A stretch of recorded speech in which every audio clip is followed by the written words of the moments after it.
बहुत समय पहले की बात है।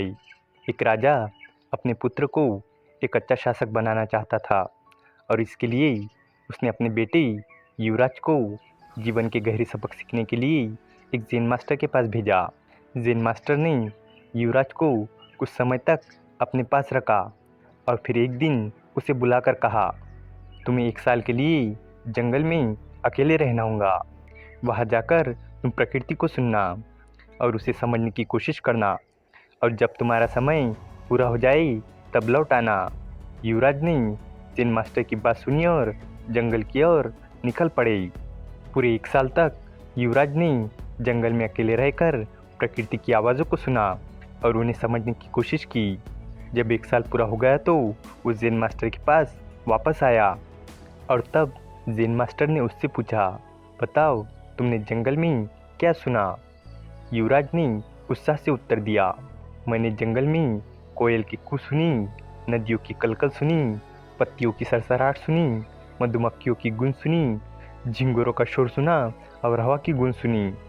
युवराज ने अपनी बात समाप्त की तो ज़ेन मास्टर ने उसकी ओर देखा और बोले, अच्छा है, लेकिन अभी तुम्हारा अनुभव अधूरा है। एक बार फिर से जंगल जाओ और तब तक तुम्हें कुछ नई आवाज़ें सुनाई ना दे तब तक वापस मत आना। युवराज को ये सुनकर थोड़ी निराशा हुई, क्योंकि उसे लगा कि उसने पहले ही सब कुछ सुन लिया है, लेकिन ज़ेन मास्टर की आज्ञा का पालन करना उसके लिए आवश्यक था और वो दोबारा जंगल की ओर निकल पड़ा।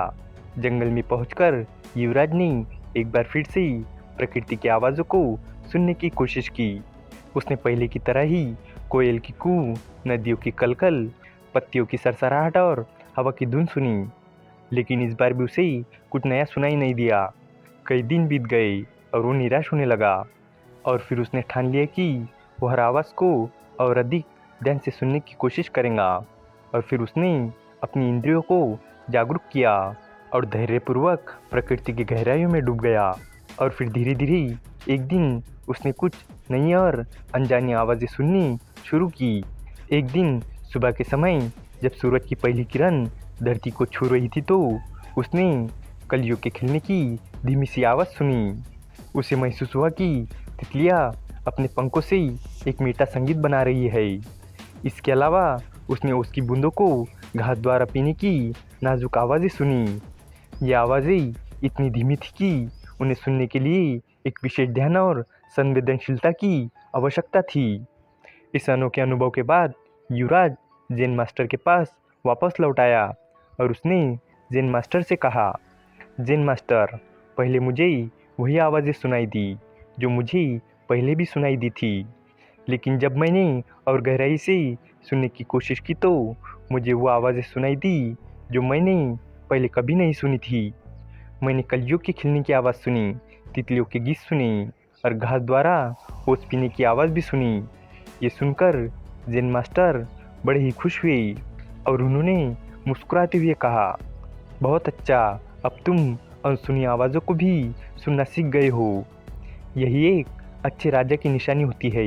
एक अच्छा शासक वो होता है जो अपनी प्रजा की उन बातों को भी सुन सके जो वो कह नहीं पाते, जो उनके दिल की अनकही भावनाओं को समझ सके, जो उनके दुख दर्द को बिना कहे समझ सके। जब कोई राजा अपने प्रजा की मन की बात सुनने लगता है तभी वो उनके विश्वास को जीत सकता है और वो गलतियों को समझ सकता है और अपने लोगों की आवश्यकताओं को भी पूरा कर सकता है।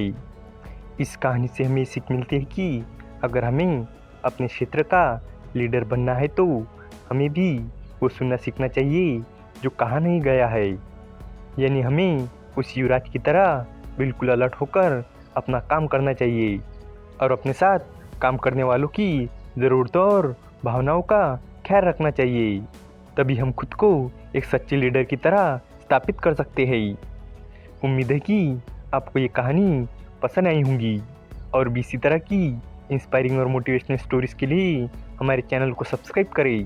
तो चलिए मिलते हैं अगले वीडियो में, तब तक के लिए good bye and stay healthy.